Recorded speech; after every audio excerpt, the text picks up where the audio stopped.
Thank you, Concorda. So this question is related to the long-term illness scheme as well, and the necessity to review the scheme and add to the list of conditions. And the need to add to the list of conditions that are covered under the scheme. I think it came in 1970, and it does need to be reviewed because there's a lot of lifelong conditions that people are suffering from that they would need the assistance of the scheme. Thank you. Thank you, Count Corley. The long-term illness scheme, the LTI, was established under Section 59.3 of the Health Act 1970. Regulations were made in 1971, 1973 and 1975, specifying the conditions covered by the LTI scheme. The conditions covered by the LTI scheme are as follows: acute leukemia, mental handicap, cerebral palsy, mental illness in a person under 16, cystic fibrosis, multiple sclerosis, diabetes insipidus, muscular dystrophies, diabetes mellitus, Parkinsonism, epilepsy, phenylketonuria, hemophilia, spina bifida, hydrocephalus, and conditions arising from the use of thalidomide. There are no plans to extend the list of conditions covered under the LTI scheme. My department is, however, currently reviewing the operation of the LTI scheme. It is expected that this review will be completed later this year.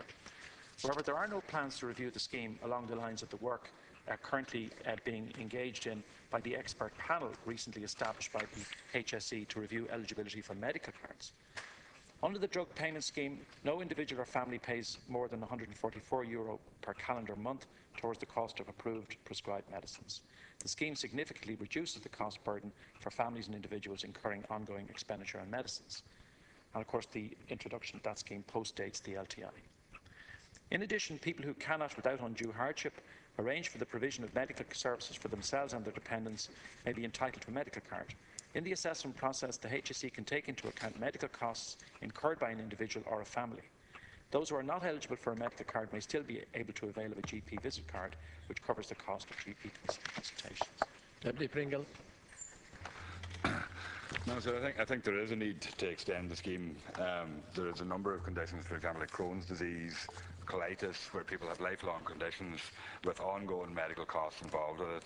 And I mean, it's strange to see the HSE recommending that people should apply for a discretionary medical card at the situation after the fiasco that has gone on over the last couple of years in relation to discretionary medical cards.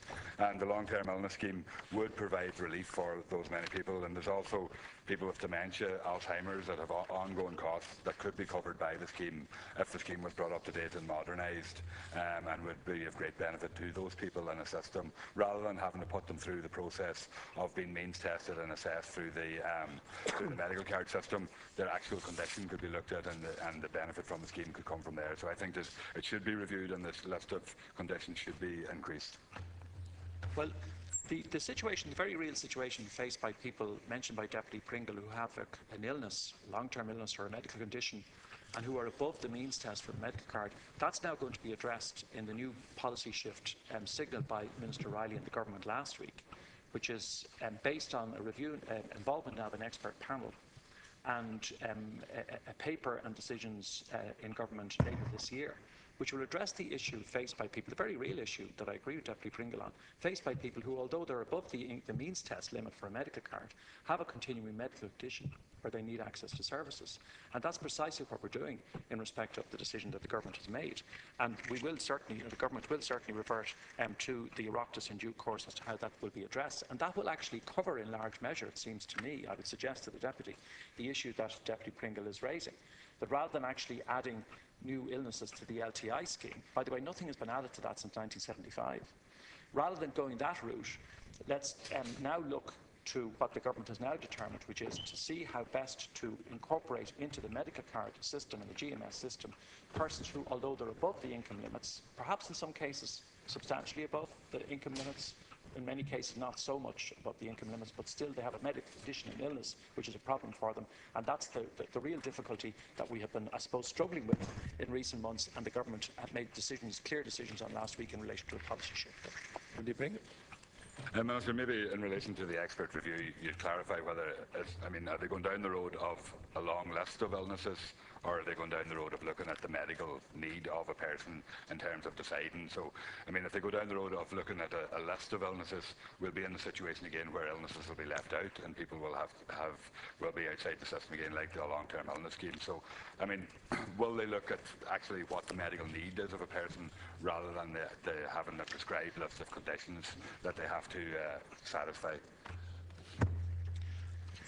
Well, the expert panel has been formed under the chairmanship, if I'm not mistaken, of Professor Frank Keane. There are an extensive number of health professionals, experienced people on that expert panel. We'll leave the work in relation to determining whether there's lists or conditions to that expert panel in the first instance.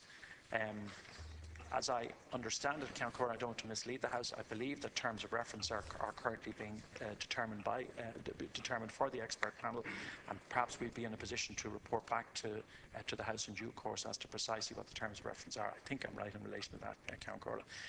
But it's an important piece of work for the expert panel to address, and they will do that, and there's an undertaking that work will be completed by September, and that's where we're at in relation.